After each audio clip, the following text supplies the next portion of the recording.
Hello everybody and welcome back to another shell by shell video where we are taking on the second to last tier 2 hack the box starting point machine vaccine. We are almost done with this series. We've come a long way, but I'm not gonna yap about that just yet. That can wait until next episode. Let's just get on straight into taking down this box. So I've already connected to the VPN as we have every single video, sudo open VPN, and then the path to your open VPN file. Make sure you see initialization sequence complete. That's how you know things are locked and loaded. I've also started my instance already, so I have the target IP. I'll jump over to my first desktop where we're going to do all of the cool stuff. I'm going to make a new directory in hack the box starting point tier 2, and we're going to call it vaccine. I'll cd into that directory I just made. If I can type vaccine, there we go. And I'm going to run our nmap scan. So the same nmap scan we've ran pretty much every video up to this point. Nothing's really changing about the first few steps we do. Enumeration is typically going to be the same, regardless of what tool you use. There's other network mappers out there, or other port scanners out there that do the pretty much the same thing as nmap. So pick your tool of choice, but you always want to get a port scan in, and you always want to get as much information as possible. So we see 3 ports open here. We've got FTP on port 21. Scrolling down a little bit, we see that we have SSH on port 22 and HTTP on port 80. So the only thing here that sticks out to me is port 21 being open, and we also see we have anonymous login allowed. So let's not waste any time and just log in anonymously to this FTP share and see what we have. And we see that there's one file listed here as well. I missed that on the first go. So we have backup.zip being hosted on this remote machine with FTP. And let's just go and grab that real quick. So anonymous is the login. I'm going to press enter, specify no password, do a quick ls, and we see, as expected, the backup.zip file. So I'm going to get that file. Looks like it transferred successfully. I'm going to I'm just going to type exit, get out of that, ls, and now we have backup.zip. I'll zoom in a little bit now. To unzip a file in Linux, there's a few ways you can do it. I just like using the unzip command. It's pretty simple. You just type unzip and then the path to your zip file. It works. But when we do that, we see that it's expecting a password. I'm just going to press enter because I don't know the password, and obviously it's going to say incorrect password. So we have 2 files here, index.php and style.css, that we can't properly unzip because we don't know the password. Fortunately, there are tools to crack this password. So hiding in the zip file, we can format it into a hash that we can crack with John the Ripper. And there's a ton of tools that come into Kali. It's the 2John tools, and I don't know if I'll be able to see it here. I do the Kali Linux 2John tools. You may get a list here. Yeah, so here is, you can see some of them here. So we've got like rar to John, zip to John, which is what we're going to use here. VNC pcap to John, putty to John. Like there's a ton of different passwords. Like, and look at all of these utilities. There's so many of them that we can use encountering whatever technology we find. So Bitcoin to John. Again, there's a ton of them. Like there's Office to John. So if you come across a Word protected file or like a Word file that's protected, same thing with PDFs. Right, those are just some common ones: Office and PDFs and zips. So let's do that. So zip to John, and then you just do the file name, and it'll spit out text here. You can either copy paste this hash into a file yourself, or what I like doing is you can use the -o command, or I like to just do a little greater than. Yeah, that's a greater than symbol. Oh my gosh, had a flashback to 8th grade math there. But yeah, greater than symbol, or like the little dash into your file. I'll just say 4john.txt. And if we do a quick ls, we see we have 4john.txt. I'll cut that out, and you can see it's pretty much the same thing. All we need to do now is just run John with our file. You can specify a word list. I'm not going to. And we see almost pretty much instantly it cracks with this password. So now we can unzip backup.zip, copy paste the password, and we see they properly inflates, and we have index.php and style.css. So let's cat out index.php because PHP files are interesting. And we see like a login here. Scroll up to the top, and then we have very insecure hard-coded credentials here. So if the username is equal to admin and the MD5 hash of the password is equal to this, then log in. So this is another hash cracking we can do. So we just cracked the password for the zip file. We can do the same thing here. I'm going to do nano hash.text, paste it in. We can use John again. So John hash.text, it should be able to auto detect it and crack it. Okay, or not. We'll specify that, I think, let's see, what's the format equals MD5? Raw, is it raw MD5 maybe? Up here, let's see, raw MD5. And if you don't want to use John, there's also another open source tool, or maybe not open source, but online tool called CrackStation. And this is if you have a bunch of hashes that you just want to quickly see if any of them are crackable. Let me get the hash that I just put in there. You can paste it in here, click I'm not a robot, crack the hash, and you see it cracks pretty quickly, and it's just QWERTY789. So I can stop the John here. But this is just another tool in your arsenal. So there's a ton of ways you can crack hashes. John and Hashcat are the two most popular because they're just built into Kali Linux. But if you're in a pinch and you may not have access to these tools, you can just go to crackstation.net and just throw your hashes in here and see if they crack. So we have the admin password now, because remember that was this index.php. I'll cat it out again. It was for a website. So it was for a login page. So we have admin and QWERTY789. Let's open up Firefox and navigate to our IP, which I have forgotten. So I'm going to go back over here, copy it, paste it in, and as expected, we have a login page. So I'll type admin, I'll paste our password. Oops, I do not have the password anymore. I can remember it here. nanocreds.txt admin QWERTY789. I forgot the Y. Cat out creds. And hopefully that's correct. Nice. Okay. Let's make this a little bigger. We have a dashboard.php, and it looks like we have a database of sorts for cars. So if I search Sandy or sand, press enter, it'll come up with Sandy. What if I search like and? Same thing, what if I search just A? It comes back with anything with A. So it looks like it's using a SQL like statement, so like, which sort of uses these two percentage signs to essentially just query the database if it has an A in it. If the name has an A in it, then return all of the database entries with an A. That's just a super breakdown. We see here at the top, there is a search functionality.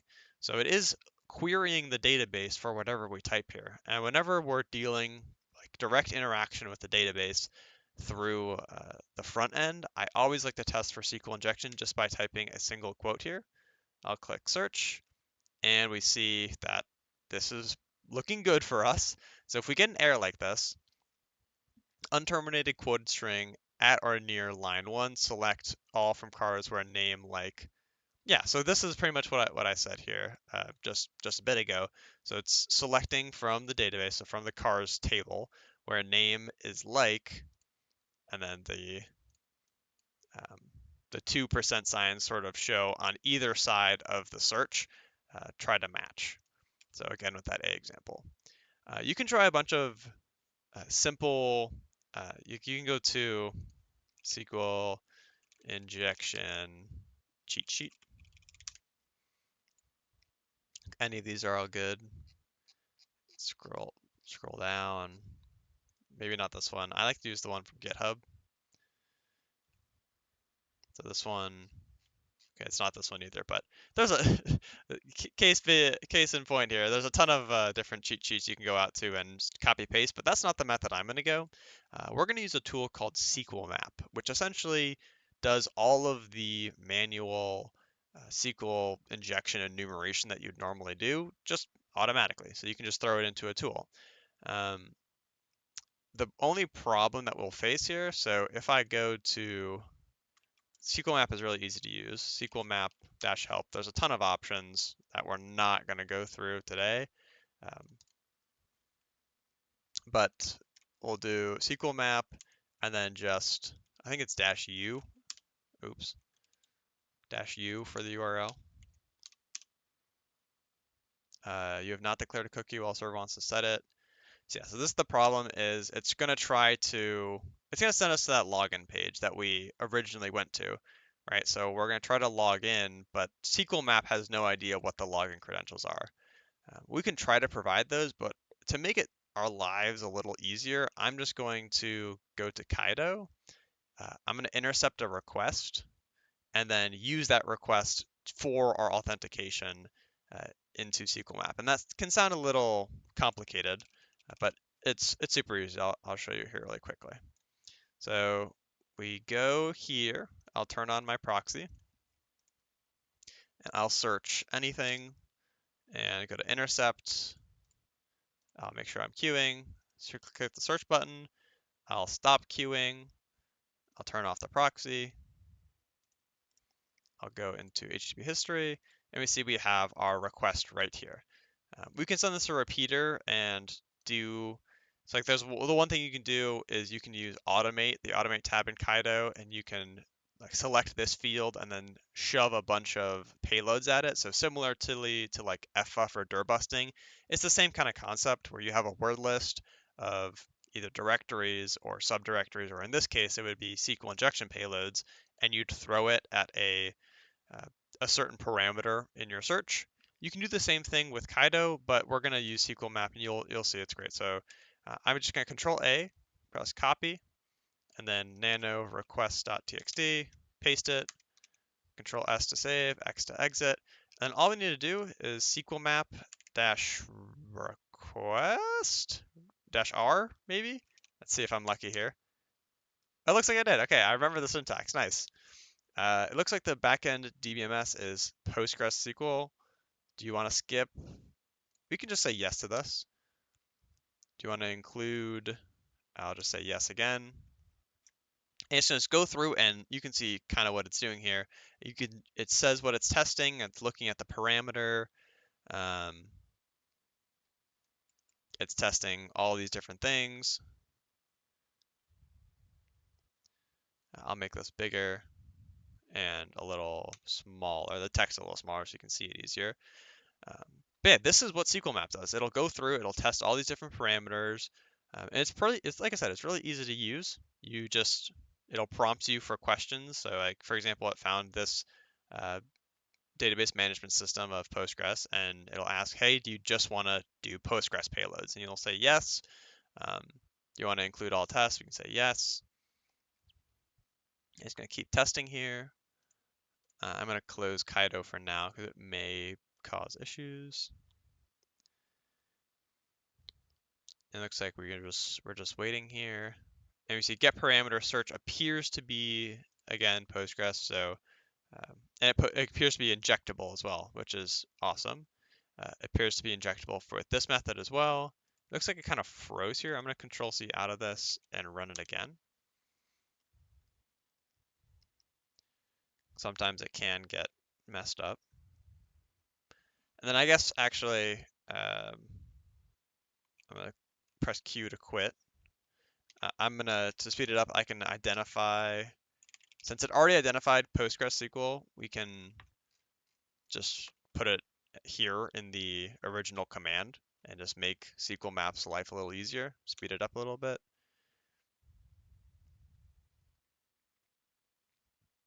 And we'll see what it does here. Again, this could take some time. It just depends on how fast this tool can work and if there's anything. Let's see. The get parameter search appears to be injectable. For the remaining test, you want to include all tests, providing, we'll just click enter and say yes. It says, okay, here's what I wanted to see. The get parameter search is vulnerable. Do you want to keep testing others, if any? I'm just going to say no. And we see it was able to identify all this, which is good. So it is injectable as we assumed, and we can now use SQLMap to leverage that vulnerability to do a lot of things. And what we can do is I'm going to use the --dump command, and you'll see it dumps the entire database for us. So this is the cars table that we saw on the website. It's the exact same thing. And it's the exact same information here, just displayed on a website. So we have full access to the database. I don't think there's any like users table or anything that we can enumerate, but there is something really cool with SQLMap that we can do. So if I do -h and then grep command, okay, maybe that was a bad idea, or cmd, perhaps -help or -help. All right, and then grep command. Perfect. Or if I just do the full word, you see we have two things here. We can either run an operating system command, which sounds very enticing, or we can run host OS commands when SQL injection is found. So I'm really interested in this OS command, but I want to look at the full help table because I think there's also other things here. Yeah, so these two are pretty cool as well.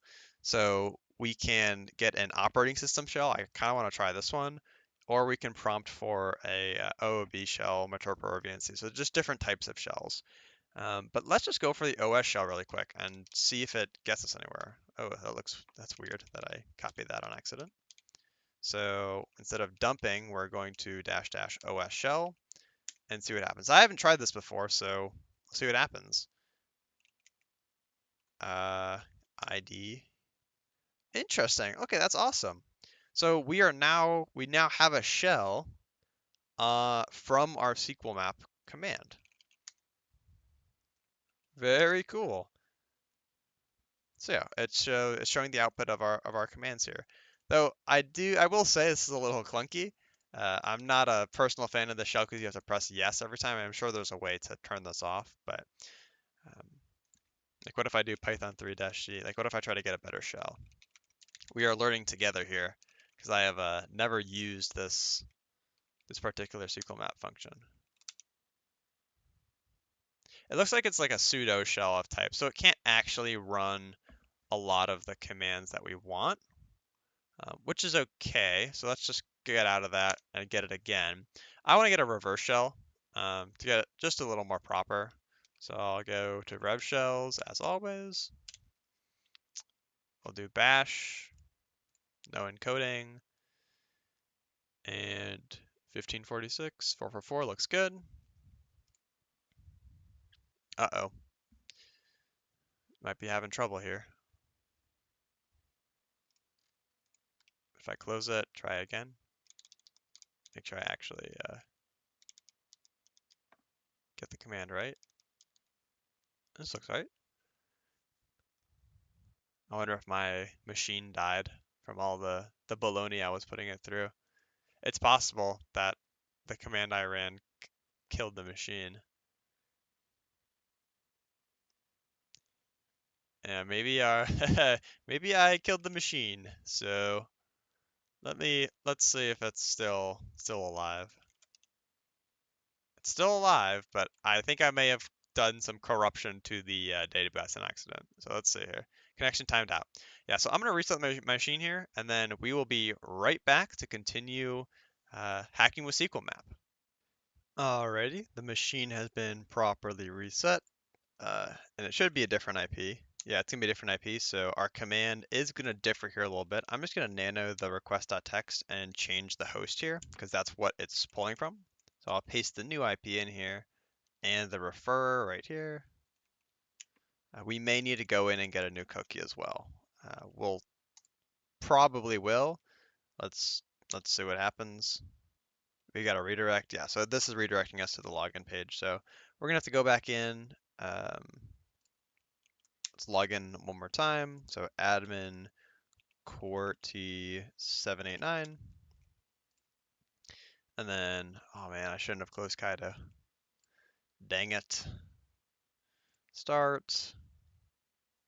Continue as guest. I probably should create a Caido account at this point, but we'll get there when we get there, right? So I'll turn on queuing. I'll turn on my proxy. I'll search R. There we go. And so that's what we need. I'll copy, go back over to request.txt, paste. That looks fantastic. We run it again. It may take a while again because it's sort of retesting. Since this is a different request, it's retesting all of the tests it ran. So it doesn't quite know that it's vulnerable yet. It will find out very soon. There it is. And now we have a shell. Okay, back to where we were with this reverse shell. We'll copy it. I'm going to listen on 4444 and paste this command, and it should, if we're lucky, give us a shell.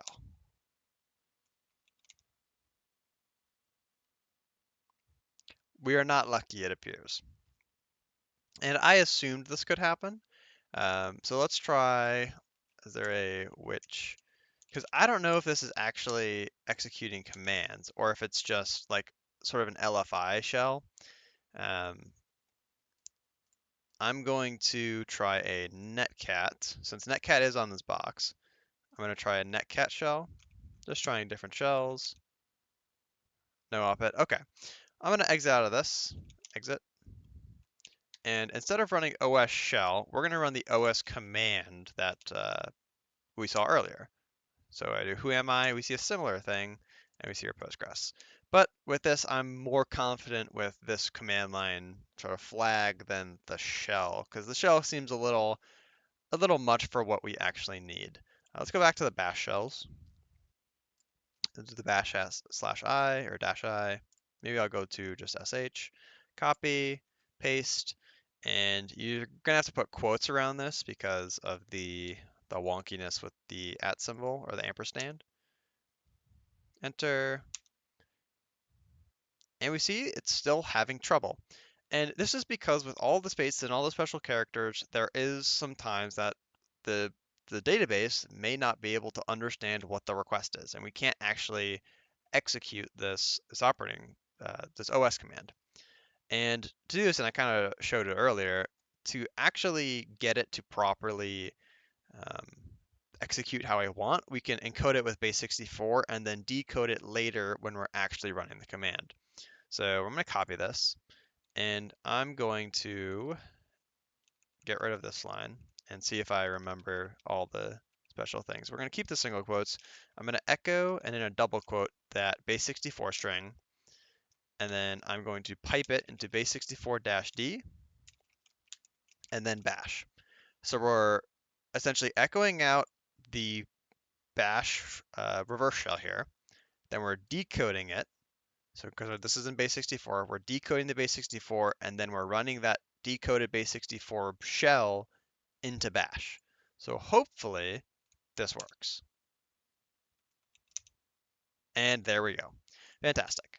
So now we have the same command utility, but we have a proper shell now. So now I can do Python 3 -c import pty.spawn bin bash. And there is, for the record, there is a more stable shell. You can get you can get clear, you can get other shell functionality, but for the time being, I feel that I don't really. I usually just find myself running this command and being content with it. If you want to go in and look at all the other fancy, like you can set the term to X term, and you can background it, then reforeground it, and all this fancy smanchy stuff. You can just do however you like. I like doing the just the basic Python command. So let's see, where are we? We're in var lib postgres SQL postgres 11 main. What's our home directory? CD into home. And it's here. Okay, and here's our user flag. Fantastic. Now, I think my first instinct is going to be running linpeas. I'm going to cat out etc password grep shell. So we have the FTP user, us right now, Simon and root are the actual users on this box. So maybe we can pivot to Simon. I don't know if we'll need to, but he's an option if we need it. And then, yeah, I think the only thing we can do now is pretty much just run linpeas and see if there's any interesting files here, actually. Interesting. So we do have the .ssh. I wonder if we can just grab the SSH file, or the SSH key. CD and SSH. Oh, and there's an IDRSA. Great. Cat IDRSA. Okay. So this is, instead of having to, because I had trouble the first time on this box, I kept getting kicked off of the shell. Like sometimes when SQLMap, the connection ended, the shell would end as well. So to prevent that, and this is also a good lesson on how to use an IDRSA private key. So whenever you find one of these private keys, you can do nano IDRSA on your Kali box, paste the key in, Control S, Control X, and then you're going to do chmod 600 on IDRSA. And I've explained this a little bit in one of my other videos for Try Hack Me. It was some Try Hack Me box, I forget which one, but in the video, I explained why we're doing chmod 600, but essentially, we are going to convince the SSH server that we actually own this key. The IDRSA key, that's our key, and without it, we wouldn't be able to properly log in. So now, we can do SSH postgres at, I have no idea what the IP is, ifconfig, right here, and then -I, and then we're going to provide the IDRSA key. We're going to say yes, and then we don't have to provide a password, don't have to do anything, and that's all we need. I'm going to make it a little bigger again. I'll cd into temp. I'll netcat lvnp 1234 into linpeas.sh, and I'm just going to get this transferred over. Netcat, I just forgot the IP and I put it in. It might still be posted actually. Nice, so it's still posted. 1234, and I'm going to give up peas linpeas.sh. Enter, we see the connection is received. I'll Control C on my Kali side of things, and we see we have linpeas.sh now. I'll give a chmod to, I'll give executable privileges on that file and run it. I know I'm going a little fast here, but at this point in the series, I think that we're pretty comfortable with these steps, right? We've been doing them over and over again, so this part isn't really anything new. Transferring the file, running linpeas, this is all sort of rudimentary recap stuff. So I'm going to cut back as soon as linpeas finishes, and I will see you then to go over the results. Alrighty, our linpeas has finished up. I'm going to scroll back up to the top, and we saw some highlight there, which is always a good sign. So let's start scrolling through this and look for anything of interest. Environment files, nothing here. Again, the CVEs are usually false positives. In this case, there is a CVE that is highlighted in orange.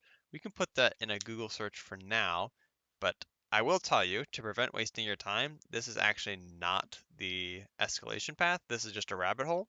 So it's interesting that it's highlighted orange here. If you want to go into this, this is an interesting CVE. I highly recommend check it out and see sort of the vulnerability behind it, but this is not going to be our path forward. Continue to scroll down here. Any processes that are interesting? Not really. Any files opened by processes? Not really. Cron jobs. All this stuff is just red, but not really anything too crazy to look at. No other interface. So if we saw another interface here with like hosting another IP, we would have to port forward or tunnel into getting onto that other IP. But since there isn't one, we don't have to worry about that. Here we have internal active ports. So 53 is DNS, which is expected. 22 SSH, and we see that that's us.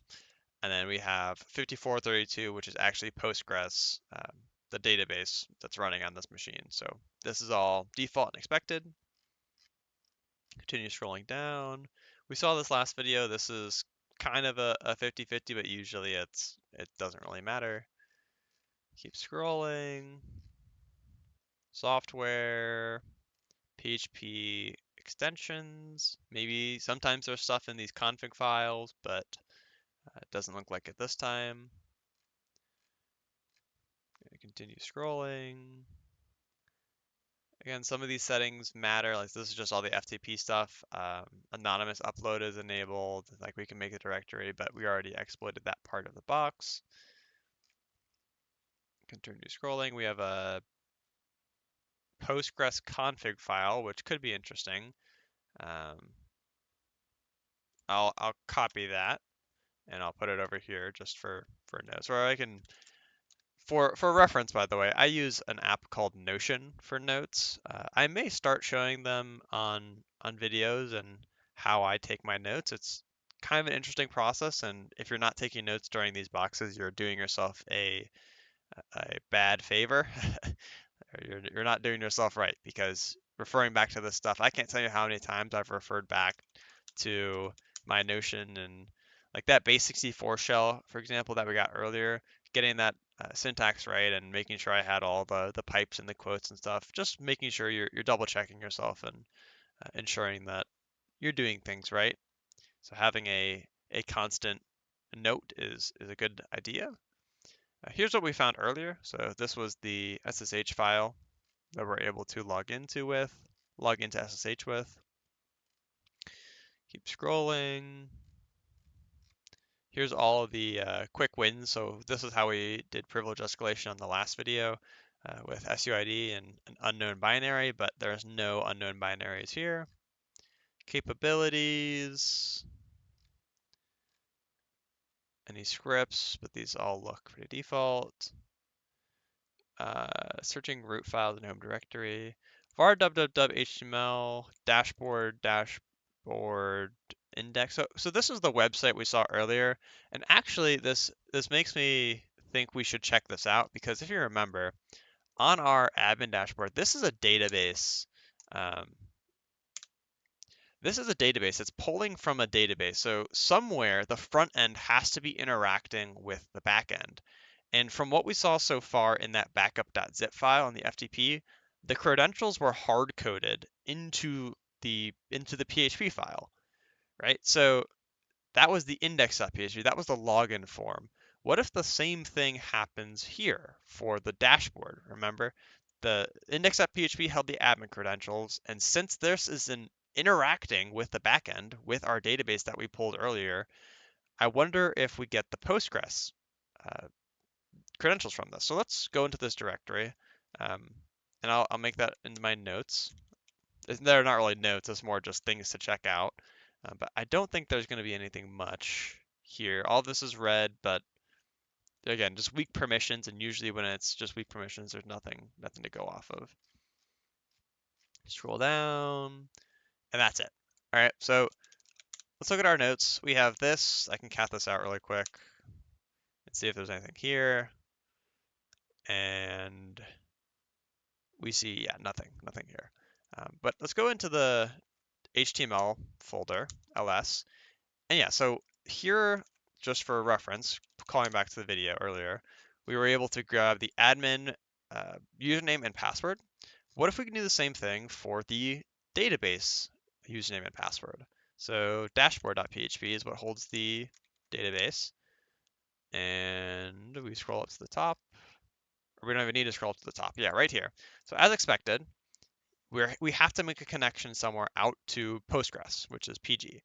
And to do that, we're going to localhost on the port that we saw earlier, and the database is named cars, and here's our user, and here's our password. All right, so again, hard-coded credentials, never good, terrible practice.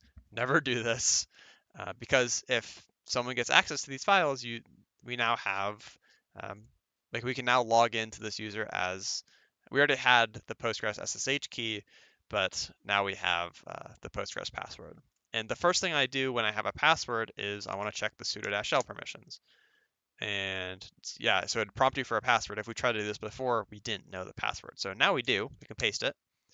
And we see we may run v on this file. And I know this may be intimidating because V is a scary binary. It's a scary software. I personally use Nano, as you've seen throughout all of the videos. So like I've used Nano to edit things, so I never use V. Fortunately, there is a lovely website named GTFO bins. We've touched on this earlier in the series. And since this is a binary, a default binary, we can just search V, and click sudo. And here in sudo, we have if the binary is allowed to be run as sudo, we can break out and escalate the system. All right. So it's not as straightforward as this because we can only run it on a certain file here. Like we can't just run, and I'll show you. We can't just run this command and win because well, apparently we're not allowed to execute that because this file, like the bin.sh file isn't what it's expecting. Like we have to run it on this file. So let's go to sudo v here. So now we're in v, and let's see if we can just run this command. So this is essentially just spawning a shell, and since we ran it as root, so I'm not going to do anything special, just the semicolon, exclamation point, bin sh. Enter, and whenever we see the hashtag, that looks perfect, and we are now root. And then we can do the same Python 3-c, import pty.spawn, bin bash. As the video goes on, I'm getting better at typing that. Look at that. We can cd into root and grab our root.txt flag. And that is the box. So yeah, I know V can be scary, but in a scenario like that, when we have sudo privileges on a single file, it really doesn't matter because you can spawn shells out of V and Vim.